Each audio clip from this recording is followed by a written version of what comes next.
Class, this is the fifth video of the chapter. Mongol threat. मंगोलों का डर क्या था? With the rise of Genghis Khan 1206 CE, Mongol dynasty came into being. Genghis Khan के उदय के साथ 1206 में मंगोल डायनेस्टी सामने आई. Soon the Mongols became the dominant military power in the world. तो जल्दी ही मंगोल वर्ल्ड के एक इम्पॉर्टेंट मिलिट्री पावर बन गए थे. They established a large empire comprising, इन्होंने बहुत बड़ा साम्राज्य स्थापित किया जिसमें देखिए एशिया और ईस्टर्न यूरोप शामिल थे. They use to plunder and completely destroy the conquered territories. वो प्लेंडर मीन्स का होता है लूटना, पूरी तरह से लूटते थे और डिस्ट्रॉय कर दिया करते थे जो टेरिटरीज वो जीतते थे. ठीक. द दिल्ली सल्तनत स्टार्टेड फेसिंग मंगोल इन्वेशन सून.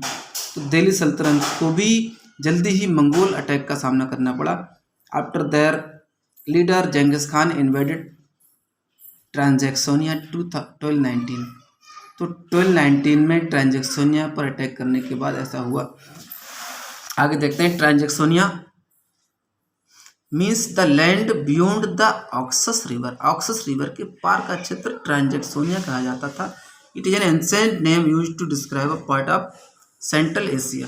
तो सेंट्रल एशिया के पार्ट को डिस्क्राइब करने का एक पुराना नाम था. फॉर 100 ईयर्स, लगभग 100 साल तक, the Mongols repeatedly attack the Delhi सल्तनत. तो मंगोल लगभग दिल्ली सल्तनत पर 100 ईयर्स तक अटैक करते रहे. Their attacks increase during the reign of sultans. तो उनका अटैक सुल्तान अलाउद्दीन खिलजी और तुगलक के समय में भी अटैक इंक्रीज हुआ. The two sultan took several initiative to effectively face the Mongol challenges. तो मंगोल चैलेंज को फेस करने के लिए दोनों सुल्तानों ने बहुत तरीके अपनाए. तो वो क्या क्या तरीके थे? Alauddin Khilji response to Mongol attack. तो मंगोल अटैक का खिलजी ने क्या जवाब दिया? Alauddin raised a large standing army. उसने बहुत बड़ी स्टैंडिंग आर्मी शुरू खड़ी की. In view of the threat of Mongol attack, Mongol attack के डर को देखते हुए, he built a new fortified capital called Siri in Delhi. तो उसने एक बहुत बड़ी फोर्टिफाइड का मतलब होता है चारों ओर से बाउंड्री की गई कैपिटल बनाई जिसका नाम दिल्ली में सीरी रखा गया था. The garrison for soldiers was integral part of Siri. तो सीरी का दूसरा पार्ट सोल्जर्स के लिए गैरिसन हुआ करता था. गैरिसन एक ऐसा टाउन होता था जहां सिर्फ आर्मी रहा करती थी. He started branding dagh horses to prevent substitution of good horses by inferior ones. तो उसने हॉर्सेस पर ब्रांडिंग करना शुरू कर दी थी जिससे कि हॉर्सेस सब्सटीट्यूट ना हो जाएं.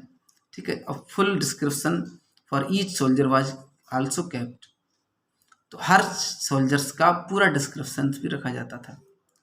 To provide food to the soldiers. Soldiers के लिए फूड प्रोवाइड करने के लिए 50% of the produce was collected as tax from the farmers in the Ganga Yamuna Doab. तो गंगा यमुना दोआब में फार्मर्स के लिए 50% जो टैक्स कलेक्ट होता था वो फार्मर्स को दिया जाता था. Alauddin paid cash salary instead of iqta. तो अलाउद्दीन इक्ता के बजाय कैश सैलरी पे करता था. Since the soldiers bought their necessities by paying cash. Cash पे करने के बाद सोल्जर्स अपनी ज़रूरती चीज़ें परचेज करते थे. There was the possibility of the merchants charging exorbitant prices for them. तो ये भी संभावना थी कि मर्चेंट उनसे एक्स्ट्रा प्राइस ले रहे हों. To prevent the merchant from making huge profit. तो मर्चेंट से के द्वारा बहुत बड़ा प्रॉफिट रोकने के लिए Alauddin regulated the price of goods in Delhi. तो अलाउद्दीन ने दिल्ली में प्राइस और गुड्स की प्राइसेस को रेगुलेट किया. The prices of the goods were prescribed by the state.